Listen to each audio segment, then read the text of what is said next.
إن الحمد لله نحمده ونستعينه ونستغفره ونؤمن به ونتوكل عليه ونعوذ بالله من شرور أنفسنا ومن سيئات أعمالنا من يهده الله فلا مضل له ومن يضلل فلا هادي له أشهد أن لا إله إلا الله وحده لا شريك له وأشهد أن محمدا عبده ورسوله رسله بالهدى ودين الحق ليظهره على الدين كله ولو كره المشركون اللهم صل على محمد وعلى آل محمد كما صليت على إبراهيم وعلى آل إبراهيم إنك حميد مجيد اللهم بارك على محمد وعلى آل محمد كما باركت على إبراهيم وعلى آل إبراهيم إنك حميد مجيد أما بعد فإن خير الحديث كتاب الله وخير الهدي هدي محمد صلى الله عليه وسلم وشر الأمور محدثاتها وكل محدثة بدعة وكل بدعة ضلالة وكل ضلالة في النار. أعوذ بالله من الشيطان الرجيم. يا أيها الذين آمنوا اتقوا الله حق تقاته ولا تموتن إلا وأنتم مسلمون. بسم الله الرحمن الرحيم. قل إن كنتم تحبون الله فاتبعوني يحببكم الله ويغفر لكم ذنوبكم والله غفور رحيم. قل أطيعوا الله والرسول فإن تولى فإن الله لا يحب الكافرين.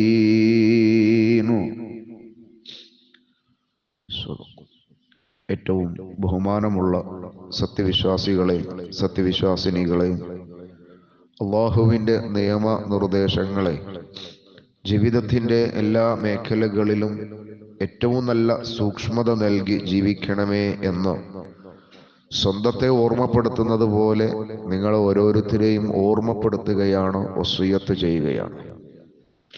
ഈ ലോകത്ത് നമ്മൾ ജീവിച്ചു കൊണ്ടിരിക്കുമ്പോൾ അള്ളാഹുവിനെ പരിപൂർണമായി തൃപ്തിപ്പെട്ടുകൊണ്ട് ജീവിക്കുവാനും നമ്മുടെ ജീവിതത്തിൻ്റെ അവസാന നിമിഷം അള്ളാഹു നമ്മെ തൃപ്തിപ്പെട്ടുകൊണ്ട് ഈ ലോകത്തു നിന്ന് വിട പറയുവാനുമുള്ള മഹാ തൗഫീഖിനായി സദാ പ്രാർത്ഥിക്കുക.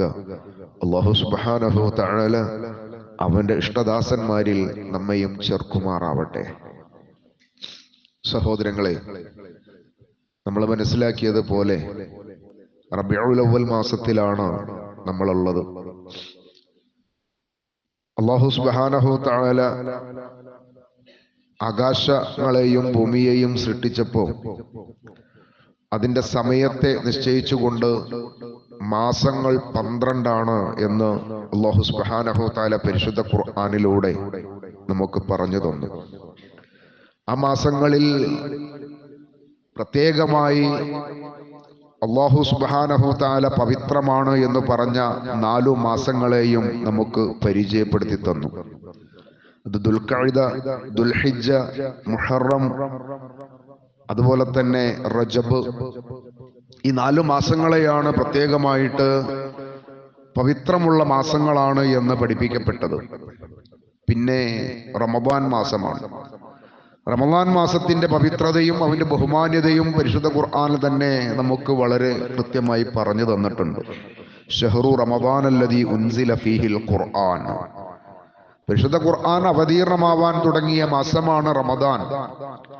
അങ്ങനെ ആ റമദാനിൽ അല്ലാഹു പറഞ്ഞു, അതിൽ നിങ്ങൾക്ക് 1000 മാസങ്ങളെക്കാൾ പവിത്രമായ ഒരു ദിവസം, ഒരു രാവ് അതിൽ പ്രത്യേകമായിട്ട് അല്ലാഹു നമുക്ക് പഠിപ്പിച്ചു തന്നു. വമാ അദ്റാക, ആ ദിവസത്തെക്കുറിച്ച് നിങ്ങൾ എങ്ങനെയാണ് മനസ്സിലാക്കിയിട്ടുള്ളത് എന്ന് ചോദിക്കുന്നുണ്ട്.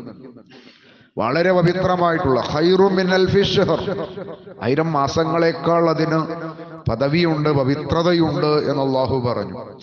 ഇങ്ങനെയാണ് ഈ 12 മാസങ്ങളിൽ നിന്ന് പ്രത്യേകതയുള്ള മാസങ്ങളെ അള്ളാഹുവും അള്ളാഹുവിന്റെ തിരുദൂതരും നമുക്ക് പഠിപ്പിച്ചു തന്നത്. എന്നാൽ അതിൽപ്പെട്ട ഒരു മാസം റബീഉൽ അവ്വൽ മാസത്തിൽ അതിന് എന്തെങ്കിലും ഒരു പ്രത്യേകതയോ പവിത്രതയോ പ്രത്യേകമായിട്ട് എന്തെങ്കിലും ആചാരങ്ങളോ അനുഷ്ഠാനങ്ങളോ അതിൽ നമുക്ക് പഠിപ്പിക്കപ്പെട്ടിട്ടില്ല. എല്ലാവരും അംഗീകരിക്കുന്നതാണ്, അതിൽ തർക്കമില്ല. അങ്ങനെ ഒന്നും ഉണ്ടായിട്ടില്ല. റസൂലുള്ളയുടെ ജീവിതകാല അവസാനം വരെ റസൂലുള്ള അതിനെ കുറിച്ചൊന്നും പറഞ്ഞു തന്നിട്ടില്ല. അവിടുത്തെ സ്വഹാബാക്കൾ പറഞ്ഞു തന്നിട്ടില്ല. ആ സ്വഹാബാക്കളോടൊപ്പം ജീവിച്ച താബിഉകളായിട്ടുള്ള ആളുകൾ അവർ റസൂലുള്ളാനെ കണ്ടിട്ടില്ല എന്നേ ഉള്ളൂ. എന്നാൽ റസൂലുള്ളാനെ കണ്ട് ജീവിച്ച സ്വഹാബിമാരോടൊപ്പം ജീവിക്കാൻ അവസരം കിട്ടിയവരെയാണ് നമ്മൾ താബിഉകൾ എന്ന് പറയുന്നത്. ആ താബിഉകൾക്ക് ശേഷം വരുന്ന ആളുകൾ റസൂലുള്ളാനെ കണ്ടിട്ടില്ല, റസൂലുള്ളാന്റെ സ്വഹാബത്തിനെ കണ്ടിട്ടില്ല. എന്നാൽ റസൂലുള്ളയുടെ സ്വഹാബത്തിനൊപ്പം ജീവിക്കാൻ അവസരം കിട്ടിയ താബിഉകളെ, കൂടെ ജീവിക്കാൻ അവസരം കിട്ടിയ ആളുകളാണ് തബഉ താബിഉകൾ എന്ന് പറയുന്നത്. ഇവരെ കുറിച്ച് റസൂലുള്ള വളരെ കൃത്യമായിട്ട് ഒരു കാര്യം കൂടി നമ്മളെ ഓർമ്മപ്പെടുത്തി. ഖൈറുൽ ഖുറൂനി ഖർനി, ഏറ്റവും നല്ല കാലഘട്ടം അത് എൻ്റെ കൂടെ ഉണ്ടായിരുന്ന സ്വഹാബിമാരടക്കമുള്ള ആളുകളുടെ ആ കാലഘട്ടത്തെയാണ് ഏറ്റവും നല്ല ഒരു കാലമായിട്ട് റസൂലുള്ള പരിചയപ്പെടുത്തി തന്നത്. സുമ്മല്ലദീന യലൂനഹും, പിന്നെ അവരെ പിന്തുടർന്നു വന്ന ആളുകളാണ് ആരെ? റസൂലുള്ളയോടൊപ്പം ജീവിക്കാൻ സാഹചര്യം കിട്ടിയ സ്വഹാബിമാരെ പിന്തുടർന്നു വന്ന ആളുകൾ. അതാണ് സുമ്മല്ലദീന യലൂനഹും എന്ന് പറഞ്ഞു. വീണ്ടും റസൂലുള്ള പറഞ്ഞു സുമ്മല്ലദീന യലൂനഹും. ആ താബിഉകളെ ഫോളോ ചെയ്ത് യഥാർത്ഥ ദീനിന്റെ ആ സുന്ദരമായ നിയമങ്ങളും നിർദ്ദേശങ്ങളും പാലിച്ച് ജീവിക്കാൻ അവസരം കിട്ടിയ ആളുകളാണ് തബഉ താബിഉകൾ എന്ന് പറയുന്നത്. ഇവർക്കാർക്കും റബീഉൽ അവ്വൽ മാസത്തിൽ എന്തെങ്കിലും ഒരു പവിത്രതയുണ്ടെന്നോ അതിൽ എന്തെങ്കിലും ഒരു ആഘോഷമുണ്ട് എന്നോ ഇവരാരും മനസ്സിലാക്കിയിട്ടില്ല, പഠിച്ചിട്ടില്ല. അവരുടെ ജീവിതത്തിൽ അങ്ങനെ ഒരു സാഹചര്യം ഉണ്ടാക്കിയിട്ടും ഇല്ല. എന്നാൽ അവിടുന്ന് പിന്നെയും 300 വർഷം കഴിഞ്ഞ് 6 നൂറ്റാണ്ടിനു ശേഷം, റസൂലുള്ളയുടെ വഫാത്ത് കഴിഞ്ഞ് 6 നൂറ്റാണ്ടിനു ശേഷം, 600 വർഷങ്ങൾക്ക് ശേഷം ഹിർബൽ ഭരിച്ചിരുന്ന മുളഫർ എന്ന് പറയുന്ന ഒരു മനുഷ്യനാണ്. അദ്ദേഹത്തിന്റെ ഭരണ വ്യവസ്ഥയ്ക്ക് ചില പ്രശ്നങ്ങൾ ഉണ്ടായപ്പോൾ ആളുകളുടെ ശ്രദ്ധയൊന്ന് തിരിച്ചുവിടുന്നതിന് വേണ്ടി ഒരു ആഘോഷം സംഘടിപ്പിച്ചത്. അന്ന് 5000 ആടിനൊക്കെ അറുത്തു, അതിനേക്കാൾ കൂടുതൽ കോഴീനൊക്കെ അറുത്തുമുറിച്ച് ഭക്ഷണം ഉണ്ടാക്കി. അദ്ദേഹമാണ് ഈ ഒരു സമ്പ്രദായത്തെ ആളുകൾക്ക് മുമ്പിൽ അപ്ലൈ ചെയ്തത്. അതുകൊണ്ട് തന്നെ അത് അദ്ദേഹത്തിന്റെ കാലഘട്ടത്തിൽ ആ മനുഷ്യന് തോന്നിയ ഒന്ന് അതൊരിക്കലും ദീനാവൂലല്ലോ, അത് ദീനിന്റെ ഒരു പ്രധാനപ്പെട്ട കാര്യവും ആവൂല. നോക്കൂ, ഈ അടുത്ത കാലത്ത് നമ്മളോടൊപ്പം ജീവിക്കുന്ന നമ്മുടെ സമസ്ത സഹോദരന്മാർ ഏറ്റവും കൂടുതൽ ആദരിക്കുന്ന ബഹുമാനിക്കുന്ന ഒരു പണ്ഡിതൻ ഉണ്ട്. അദ്ദേഹത്തിന്റെ പേര് പൊന്മള അബ്ദുൽ ഖാദർ മുസ്ലിയാർ എന്നാണ്. അദ്ദേഹത്തോട് ചോദിച്ചു, മുസ്ലിം ഉമ്മത്തിനിടയിൽ ഇപ്പോൾ ഒരു അനാചാരം നടക്കുന്നുണ്ട്. എന്താണ് അനാചാരം? മുസ്ലിം വീടുകളിൽ കുട്ടികളുടെ ബർത്ത്ഡേ കഴിക്കുക എന്ന സമ്പ്രദായം വ്യാപകമായി കൊണ്ടിരിക്കുകയാണ്. ശ്രദ്ധിക്കേണ്ട ഒരു കാര്യമാണ്. മുജാഹിദുകളുടെ വീടുകളിൽ അത് തീരെ ഇല്ല എന്നൊന്നും പറയാൻ പറ്റൂല. ചില ആളുകൾ അങ്ങനെയും ചില സമ്പ്രദായങ്ങൾ അവനവന്റെ വീട്ടിൽ കൊണ്ടുവരുന്നുണ്ട്.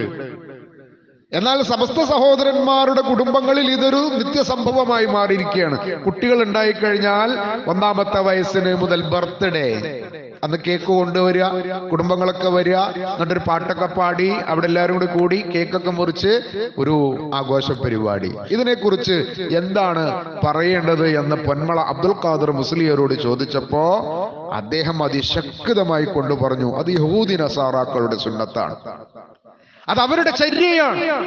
ആരാണ് നിങ്ങൾക്ക് ഇങ്ങനെ ഒരു ചര്യ പഠിപ്പിച്ചു തന്നത്? അല്ലാഹുവിന്റെ റസൂൽ പഠിപ്പിച്ചു തന്നോ? സ്വഹാബത്ത് പഠിപ്പിച്ചു തന്നോ? താബിഈകൾ പഠിപ്പിച്ചു തന്നോ? തബഉ താബിഈകൾ പഠിപ്പിച്ചു തന്നോ? അഇമ്മത്തുകൾ ആരെങ്കിലും ഇത് കാണിച്ചു തന്നോ? ഒരുപാട് പ്രവാചകന്മാർ കഴിഞ്ഞു പോയിട്ടുണ്ട്. അവരാരും അവരുടെ ജന്മദിനത്തെ ആഘോഷമാക്കിയിട്ടില്ല. വളരെ ശക്തമായി ഗൗരവത്തിൽ അദ്ദേഹം പറഞ്ഞു, അത് യഹൂദികളുടെയും നസാറാക്കളുടെയും പരിപാടിയാണ്, അതുകൊണ്ട് മുസ്ലിം കുടുംബങ്ങളിൽ ഇത് ഉണ്ടാവരുത്. ശരിക്ക് കൃത്യമായിട്ട് സുന്നത്തിന്റെ കാര്യങ്ങൾ പറഞ്ഞുകൊണ്ട്, അത് പ്രവാചക ചര്യയല്ല, സ്വഹാബികളുടെ ചര്യയല്ല എന്ന് പറഞ്ഞുകൊണ്ട് അത് ഉത്ബോധനം നടത്തി ആ കാര്യം. അതേ വിഷയം തന്നെ റസൂലുള്ളാഹിന്റെ ഈ ജന്മദിന ആഘോഷം നിങ്ങൾക്ക് എവിടുന്നാ കിട്ടിയത്? ഈ പറഞ്ഞ ഹുക്മ മുഴുവനും അതിനെതിരാ. സ്വന്തം വീട്ടിൽ മക്കളുടെ ബർത്ത്ഡേ കഴിക്കുന്നതിന് അദ്ദേഹം ഏതൊക്കെയാണോ തെളിവായി കൊണ്ടുവന്നത് അത് മുഴുവനും റബീഉൽ അവ്വൽ മാസത്തിൽ ഈ നടത്തപ്പെടുന്ന ആഘോഷങ്ങൾക്ക് എതിര് നിൽക്കുകയാണ്. ഇതൊന്നും തെളിവില്ലാത്തതാ, ഒന്നും ഇസ്ലാമിൽപ്പെട്ടതല്ല, ഇത് പുണ്യമുള്ളതും അല്ല. പിന്നെ എങ്ങനെയാ നമ്മുടെ ഉമ്മത്തിൽ ഇതൊരു വലിയ കാര്യമായിട്ട് മാറിയത്? വിവരമില്ലായ്മയും ദീനിനോടുള്ള ബന്ധമില്ലായ്മയും മാത്രമാണ് പുരോഹിതന്മാർ ഈ സമുദായത്തെ ഈ തരുണത്തിൽ ചൂഷണം ചെയ്യുവാനുള്ള ഒരു സാഹചര്യമാക്കി മാസത്തെ എടുത്തത്. ഇനി നോക്കൂ, ഈ റബീഉൽ അവ്വൽ മാസം വന്നു കഴിഞ്ഞാൽ ഈ അടുത്ത കാലത്തായിട്ട് തുടങ്ങിയ ഒരു സമ്പ്രദായം ഉണ്ട്. അടുത്തെന്ന് പറഞ്ഞാൽ 10 വർഷമൊക്കെ ആയിട്ടുണ്ടാവും, അതിനപ്പുറം ഇല്ല. എന്താ? ചില വീടുകളൊക്കെ ലൈറ്റ് കൊണ്ട് ഇങ്ങനെ ലൈറ്റ് ഇട്ടിട്ട് ഇങ്ങനെ മാല ഇട്ടിട്ട് ലൈറ്റ് കത്തിക്കുക രാത്രിയിൽ. അല്ല, അള്ളാഹുവിന്റെ ഭവനമായ മസ്ജിദുകൾ വരെ ലൈറ്റുകൾ ഇങ്ങനെ ഇട്ട് വല്ലാത്ത അലങ്കരിക്കുക. ഇതാരുടെ സുന്നത്താ? ആരുടെ ചര്യയാ? എവിടുന്നാ നമുക്കത് കിട്ടിയത്? ക്രിസ്ത്യാനികളിൽ നിന്ന്. അവര് ഈസാ നബിയുടെ ജന്മദിനമാകുന്ന ഡിസംബർ മാസമായി കഴിഞ്ഞാൽ അവരവരുടെ വീടുകൾ അതാ അലങ്കരിക്കുന്നു ലൈറ്റുകൾ കൊണ്ട്, സ്റ്റാറുകൾ തൂക്കിക്കൊണ്ട്. അവരുടെ ആരാധനാലയം അത് അലങ്കരിക്കുന്നു സ്റ്റാറുകളും ലൈറ്റുകൾ കൊണ്ട്. ഇത് കണ്ടപ്പോ മുസ്ലിം ഉമ്മത്തിനൊരു തോന്നൽ, തരക്കടില്ല, കാണാൻ നല്ല കൗതുകണ്ട്, നല്ല ചൊറുക്കുണ്ട്, എന്താ നമുക്കായാൽ. അവിടെയാണ് മുഹമ്മദ് റസൂലുള്ളാഹി സ്വല്ലല്ലാഹു അലൈഹി വസല്ലമയെ അംഗീകരിക്കുന്ന ആളുകൾക്ക് വളരെ കൃത്യമായി കൊണ്ട് റസൂലുള്ളാഹിയുടെ ഒരു താക്കീതുണ്ട്. താക്കീതാണ്. ഈ താക്കീത് റസൂലുള്ള പറയുന്ന കാലഘട്ടത്തിൽ ആരും റസൂലുള്ള ഈ പറയുന്ന ഈ താക്കീതിനെതിരെ ആരും നീങ്ങിയിട്ടില്ല. പക്ഷെ എന്നിട്ടും റസൂലുള്ള പറഞ്ഞു വെച്ചു. എന്താ? റസൂലുള്ള ദീനിന്റെ ഒരു കാര്യം പറയുക എന്ന് പറയുന്നത് റസൂലുള്ളയുടെ പരിധിയിൽ നിന്നുകൊണ്ട് പറയൂല. റസൂലുള്ളാഹിന്റെ പരിധിയിൽ നിന്നുകൊണ്ട് ദീനിന്റെ ഒരു കാര്യം റസൂലുള്ള പറയൂല. അത് പറയണമെങ്കിൽ അല്ലാഹുവിന്റെ വഹ്യ് വേണം. ആ വഹ്യ് കൊണ്ട് റസൂലുള്ളയോട് അല്ലാഹ് പറയാൻ പറഞ്ഞു, കൂട്ടരെ നിങ്ങൾ ഒരിക്കലും എന്താവരുത്, ലാ തതുറൂനി കമാ അത്റത്തുൻ നസ്വാറാ ഈസ ഇബ്നു മറിയം ഫഇന്നമാ അന അബ്ദുഹു ഫഖൂലു അബ്ദുല്ലാഹി വറസൂലുഹു. കൂട്ടരെ, ഈസാ നബിയുടെ ജനത ഈസാ നബിയെ പറ്റി പറഞ്ഞു അതിര് വിട്ടതുപോലെ നിങ്ങൾ എന്നെ പറ്റി പറയരുത് കേട്ടോ. എന്നെ പറ്റി നിങ്ങൾ അങ്ങനെ പറയരുത്. എന്നെ പറ്റി നിങ്ങൾ എന്തു പറയണം? നിങ്ങൾ പറയുകയാണെങ്കിൽ ഫഖൂലു, നിങ്ങൾ പറയണം അബ്ദുല്ലാഹി വറസൂൽ, അല്ലാഹുവിന്റെ അടിമയായ അല്ലാഹുവിന്റെ റസൂലാണ് ഞാന്. ഇവിടെ 2-3 കാര്യങ്ങൾ ഇതിലേക്കുണ്ട്. ഈസാ നബിയുടെ ജനത എന്തൊക്കെ ചെയ്തു അതൊന്നും നിങ്ങൾ അനുകരിക്കേണ്ടതല്ല.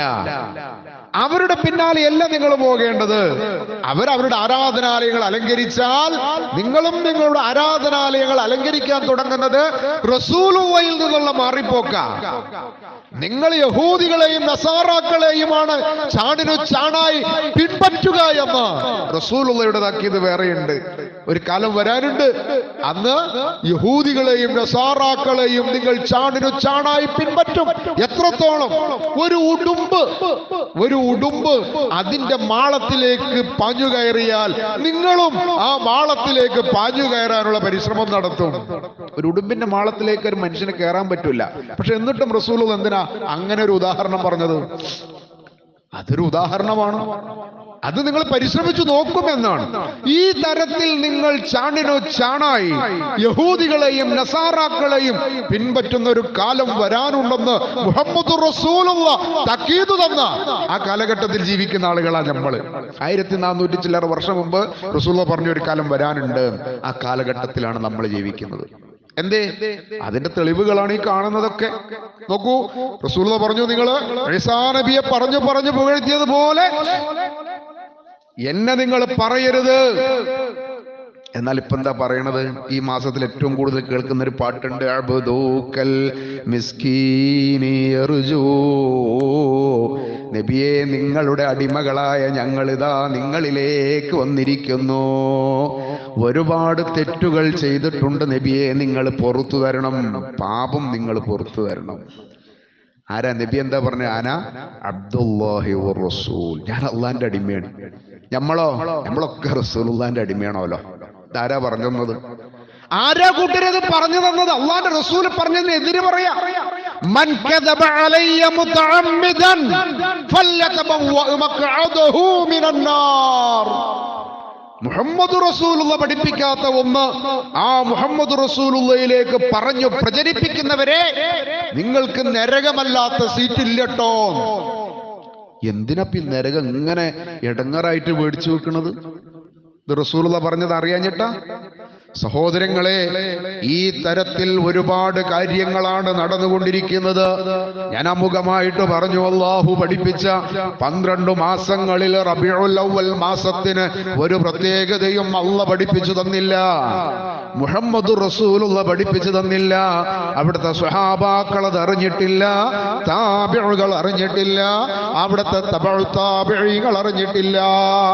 റസൂലുള്ള ഏറ്റവും നല്ല ഉത്തമന്മാരാണെന്ന് പറഞ്ഞ, ദീൻ അനുസരിച്ച് ജീവിക്കും അവരെന്ന് പറഞ്ഞ ആ ഒരു സമൂഹത്തിനും അറിവില്ലാത്ത ഒരു കാര്യമിതാ നമ്മൾ ജീവിക്കുന്ന കാലഘട്ടത്തിൽ വലിയ ആഘോഷമായി അതിന് പ്രത്യേക ചില ആരാധനകളുടെ രൂപങ്ങൾ ഉണ്ടാക്കിയിട്ടൊക്കെ വരികയാണ്.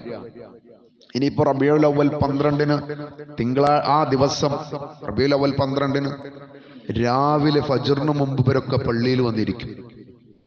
ആരത് പറഞ്ഞു? ഫജ്റിന് മുമ്പ്, സുബഹി നിസ്കരിക്കുന്നതിന് മുമ്പ്.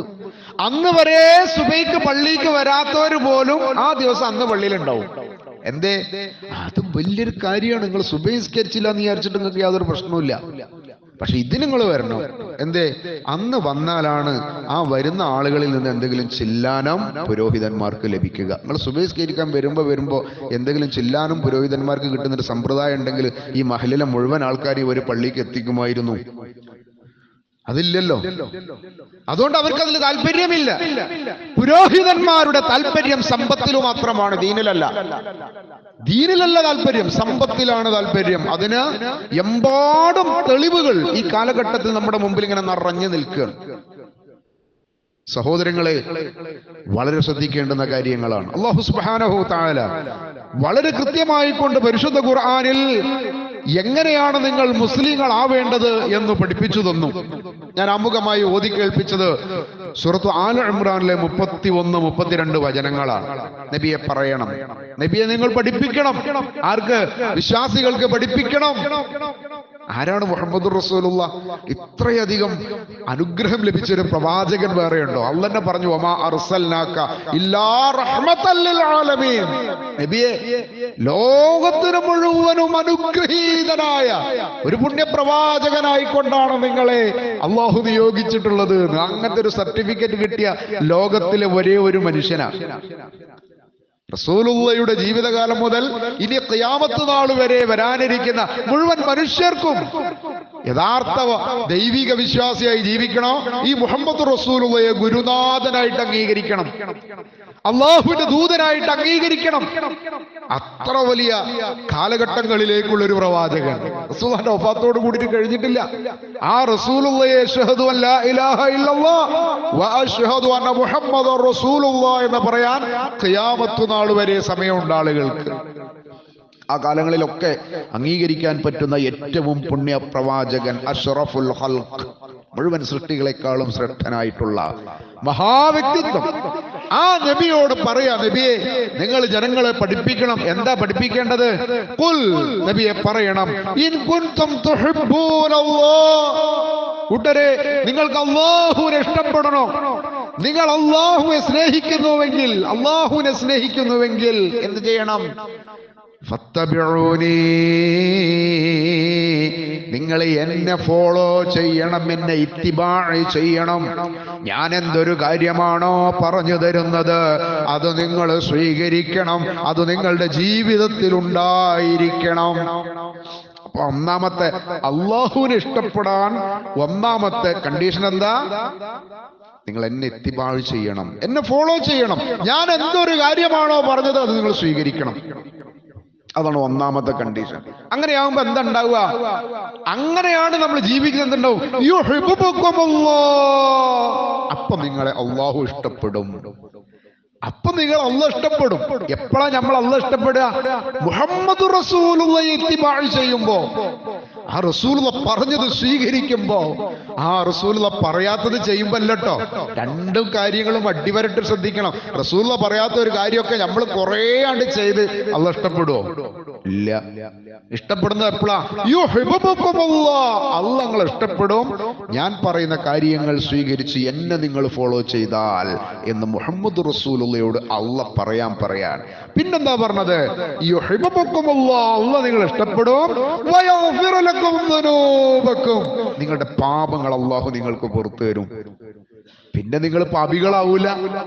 റസൂലുള്ളയെ ഇത്തിബാഅ് ചെയ്താൽ ഓരോ കാര്യങ്ങൾക്കും കൃത്യമായിട്ടുള്ള അതിവർമ്പുകൾ ആ മുഹമ്മദ് റസൂൽ നമുക്ക് പറഞ്ഞു തന്നിട്ടുണ്ട്.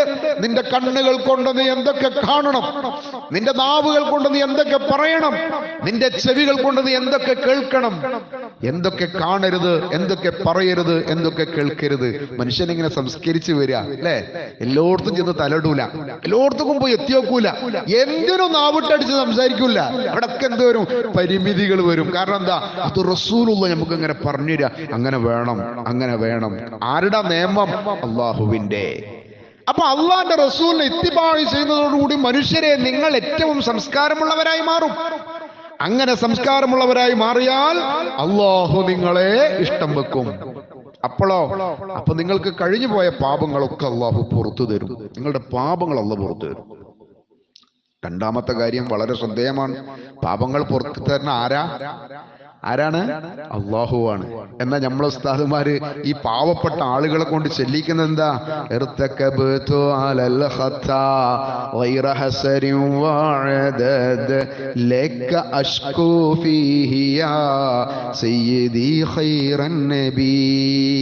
അങ്ങേയറ്റം പാപങ്ങൾ കൊണ്ടാണ് നടക്കുന്നത് നബിയേ. ഒരുപാട് പാപങ്ങൾ ചെയ്തു പോയി നബിയേ. പറ്റോ? റസൂലുള്ളാഹിനെ ഇത്തിബാഅ് ചെയ്ത ഒരാൾക്ക് ഇത്ര അധികം പാപങ്ങളായിട്ട് ഇങ്ങനെ നടക്കാൻ പറ്റുമോ? അതെന്നെ തെറ്റല്ലേ?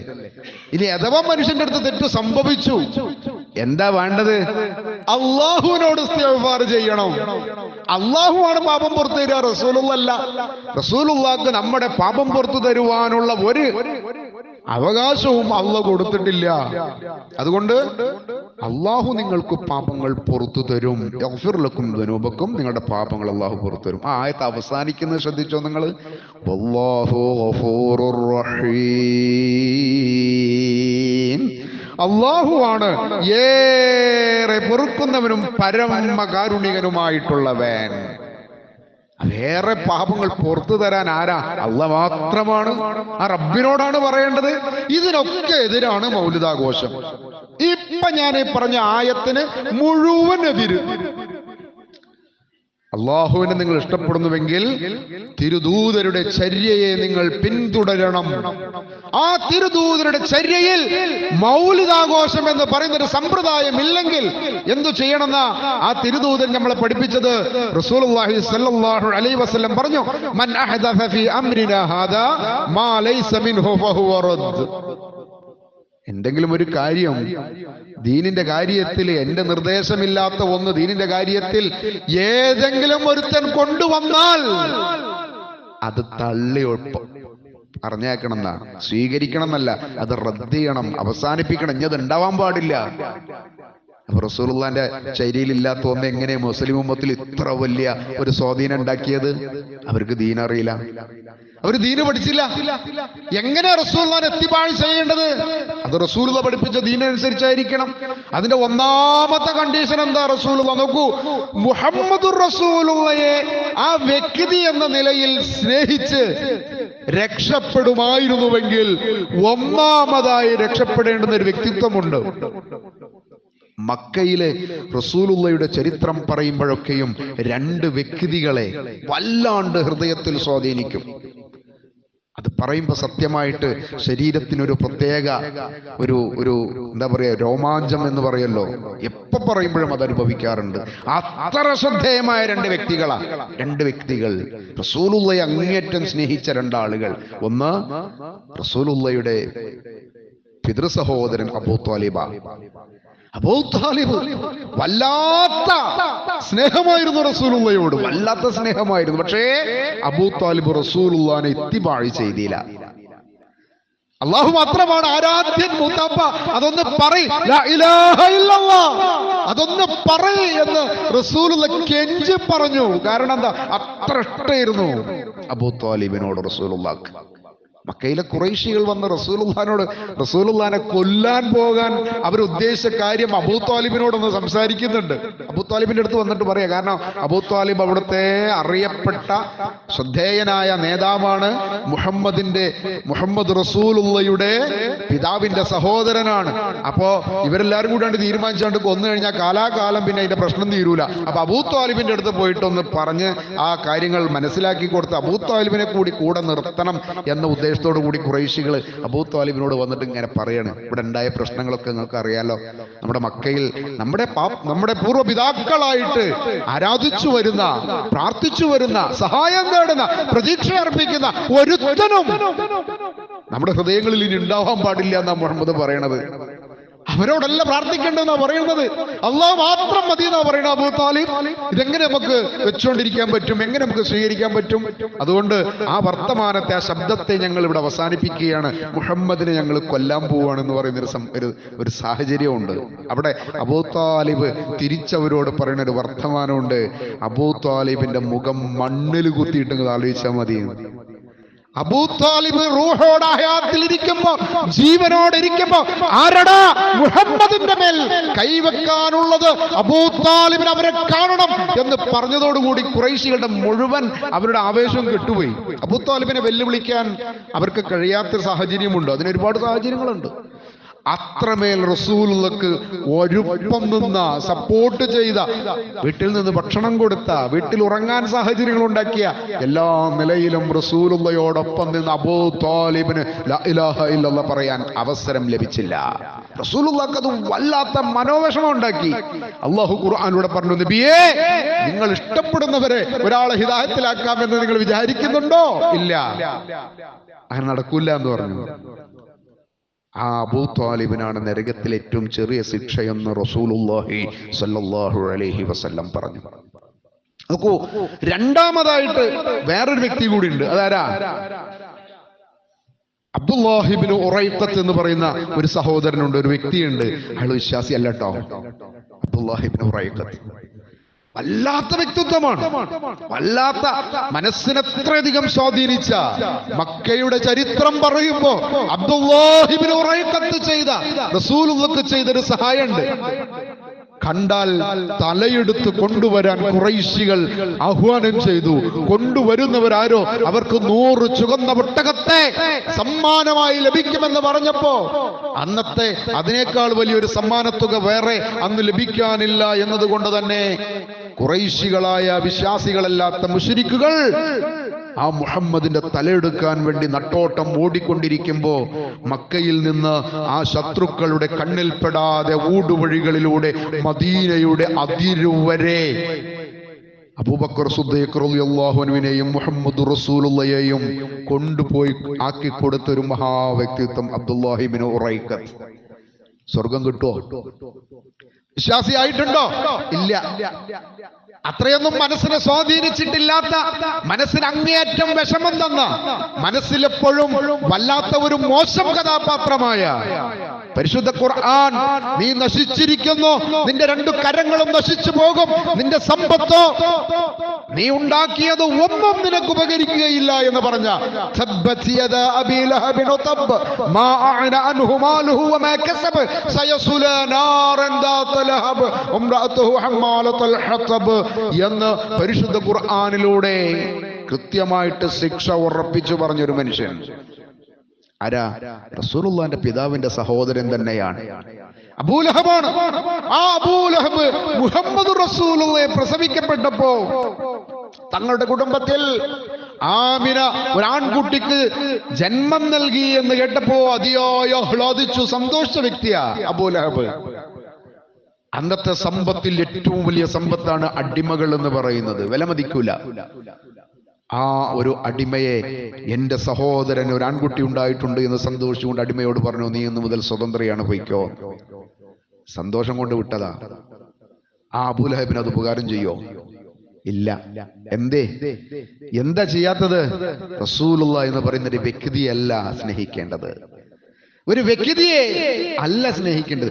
ആ വ്യക്തിയെ സ്നേഹിക്കേണ്ടത് അല്ലാഹുവിന്റെ നിയമനിർദ്ദേശങ്ങൾ നമുക്ക് പഠിപ്പിച്ചു തന്ന ആ പ്രവാചകനെ, ആ പഠിപ്പിച്ചു തന്ന മാർഗങ്ങൾ നമ്മുടെ ജീവിതത്തിൽ പകർത്തിക്കൊണ്ട് ആ റസൂലുള്ളാഹിയുടെ ഉത്തമമായ അനുയായിയാണ് എന്ന് ഉറപ്പിച്ചുകൊണ്ട് ആ പരിശുദ്ധ പ്രവാചകൻ അല്ലാഹുവിന്റെ തിരുദൂതരാണ്, അതുകൊണ്ട് എന്റെ ജീവിതത്തിൽ റസൂലുള്ളാഹി പഠിപ്പിക്കാത്ത ഒന്നും തന്നെ സംഭവിക്കുകയില്ല എന്ന ശക്തമായ തീരുമാനം എടുക്കുമ്പോഴാണ് നിങ്ങൾ മുഹമ്മദുർ റസൂലുള്ളാഹിയെ സ്നേഹിക്കുന്നത്. ആ റസൂലുള്ളാഹി പറഞ്ഞ കാര്യങ്ങൾ, ദീനിന്റെ കാര്യത്തിൽ ഞാൻ പഠിപ്പിക്കാത്ത വല്ല ഒന്നും വല്ലവനും പുതുതായി കൊണ്ടുവന്നാൽ ഫഹുവ റദ്ദൻ, അത് നിങ്ങൾ തള്ളിക്കളയണം, ഒഴിവാക്കണം, സ്വീകരിക്കരുത് എന്ന്. എന്താ ഉസ്താദുമാരെ, ഈ ഹദീസ് നിങ്ങൾ കാണാത്തത് കൊണ്ടാണോ?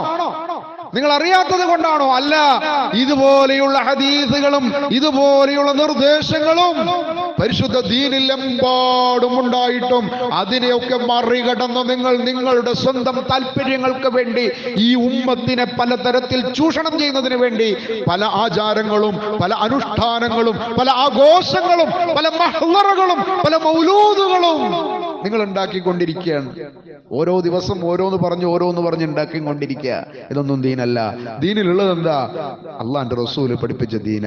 അതുകൊണ്ട് പരിശുദ്ധ ഖുർആനിൽ അല്ലാഹു സുബ്ഹാനഹു തആല വളരെ കൃത്യമായിട്ട് പറഞ്ഞു, ഖുൽ അത്തിഉല്ലാഹ വർ-റസൂൽ. സൂറത്ത് ആല ഇംറാന്റെ 32ാമത്തെ വചനം. നേരത്തെ പറഞ്ഞു, നിങ്ങൾ അല്ലാഹുവിനെ ഇഷ്ടപ്പെടുന്നുവെങ്കിൽ എന്തു ചെയ്യണമെന്ന് റസൂലുള്ളാഹിലൂടെ അല്ലാഹ് പഠിപ്പിച്ചു തരിക. ഇനി അതിന്റെ തൊട്ട് താഴെ പറയാ, ഖുൽ അത്തിഉല്ലാഹ വർ-റസൂൽ. നിങ്ങൾ അല്ലാഹുവിനെയും അല്ലാഹുവിന്റെ തിരുദൂതരെയും നിങ്ങൾ അനുസരിക്കണം.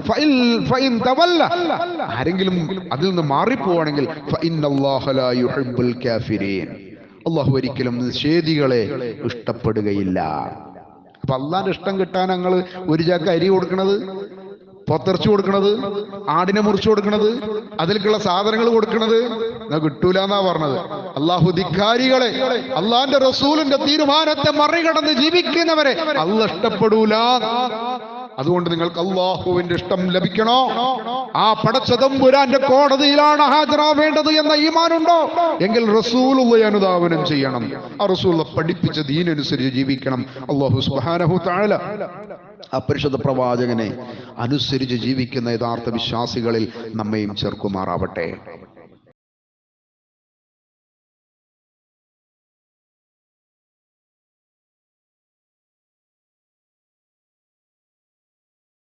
الحمد لله الذي هدانا لهذا وما كنا لنهتدي لولا أن هدانا الله اللهم صل على محمد وعلى آل محمد كما صليت على إبراهيم وعلى آل إبراهيم إنك حميد مجيد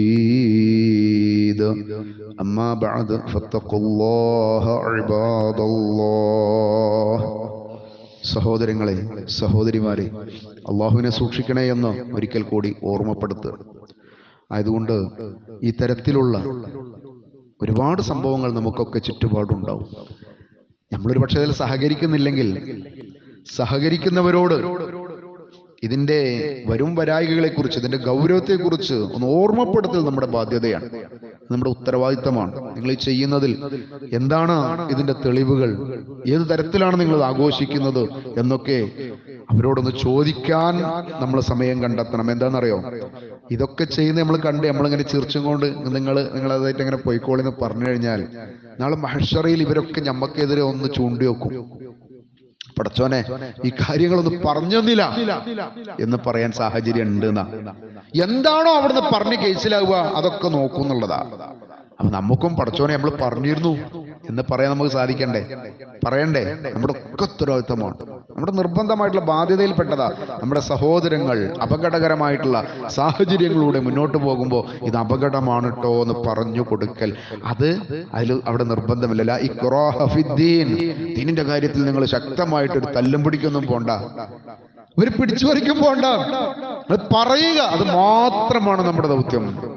ഫദക്കിർ, ഒന്ന് ഓർമ്മപ്പെടുത്തിയാൽ മതി. അത് മാത്രമേ അള്ളാന്റെ റസൂലിനും അള്ള കൊടുത്തിട്ടുള്ളൂ. നീ ഇത് ഓർമ്മപ്പെടുത്തിയാൽ മതി. നിനക്കവരിൽ യാതൊരു തരത്തിലുള്ള കൈകാര്യ അവകാശവും ഇല്ല, വേറെ ഒന്നുമില്ല. പറഞ്ഞു കൊടുത്താൽ മതി. അത് പറഞ്ഞു കൊടുത്തിട്ട് അത് കേൾക്കുന്നുവെങ്കിൽ, സ്വീകരിക്കുന്നുവെങ്കിൽ അവർക്കും ഗുണമാണ്, നമുക്കും ഗുണമാണ്. അള്ളാഹു അനുഗ്രഹിക്കുമാറാവട്ടെ. അല്ലാഹുമ്മ ഗ്ഫിർ ലിൽ മുഅ്മിനീന വൽ മുഅ്മിനാത്ത് വൽ മുസ്ലിമീന വൽ മുസ്ലിമാത്ത് അൽ അഹ്യാഇ മിൻഹുൽ അംവാത്ത് ഇന്നക മുജീബുദ് ദഅവാതി യാ ഖാദിയൽ ഹാജാത്ത്. അല്ലാഹുമ്മ റബ്ബനാ തഖബ്ബൽ മിന്നാ ഇന്നക അൻതസ് സമീഉൽ അലീം വതുബ് അലൈനാ ഇന്നക അൻതത് തവ്വാബുർ റഹീം واغفر لنا يا غافر المذنبين آمين برحمتك يا أرحم الراحمين.